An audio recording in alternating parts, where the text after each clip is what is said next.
Аз просто получих едно телефонно обаждане, беше късно вечерта и на телефона ми беше Джон Паул, каза: "Hi, George, аз работя по един проект, който е много секретен. Искам да направя нещо абсолютно щуро. Искам да сложа български народни гласове в Междузвездни войни. Можем ли да го направим? Можеш ли да ни помогнеш?"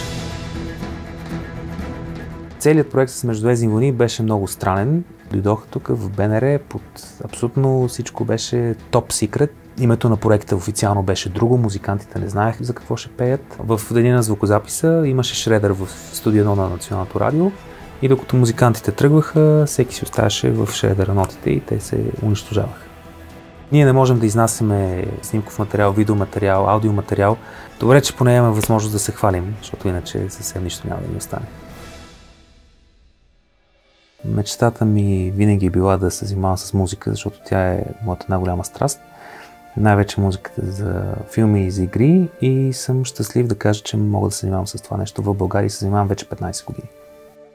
В самото начало нямах нищо. Имах един стар компютър с няколко игри инсталирани. Записвах в спалнята си, където спах. Беше трудно, баща ми почина, когато бях ученик. Аз трябваше да почна да работя. Започнах да работя като логистика на концерти, така го наричаха логистика, буквално носене по часове. Плащаха ни някакви смешни пари на часова ставка, но аз заделях всеки един от левчетата, които изкарвах, за това да си купа някакви неща. Когато трябваше да започна да пиша музика за филми, винаги ми е било давано като пример холивудската музика. Виждах, че стремейки се към качеството на западните саундтраци, няма как да го осъществя с бюджетите, с които разполагам тук в България. Това ме насочи към идеята да потърся нещо странично, с което да си изкарвам парите, за да може, когато дойде някакъв филм, особено такъв, който аз много харесвам и много искам да го направя, да мога да работя с живи музиканти. Така започна да се занимавам с правенето на виртуални музикални инструменти. Накратко да обясня, свириш на пиано, звучи народен хор, български народен хор или звучи кавал, нещо в този дух. Успоредно с това организирахме и доста записи.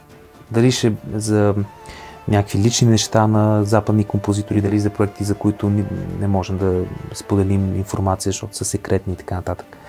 Но двете неща, почвайки да се развиват, в един момент ми стана ясно, че аз няма как се занимавам и с двете неща.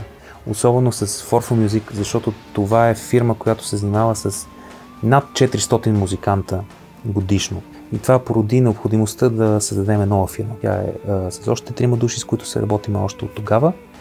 И сега в момента и двете неща се движат паралелно. Това, което съм направил в България, съм го изградил с цената на много труд и много лишения. Както обичам да казвам, аз съм работохолик. Аз работя от понеделник до неделя.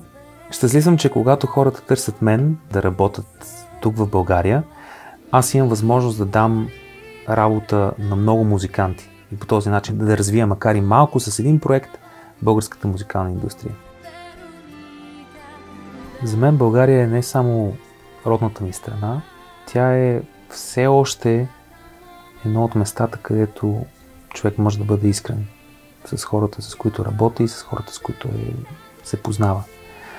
Работейки с много чужденци, някак си ми показа, че винаги има една маска, която някакси се слага, особено когато има някакви такива работни отношения. Това тук в България, за щастие, според мен го няма. Щастлив съм, че съм в България, в София, заедно с семейството си, с приятелите си. И въпреки това имам възможност да работя с имена от ранга на Хари Грегсон Уилямс, Рупърт Грегсон Уилямс, Джон Паул, Ханс Цимър.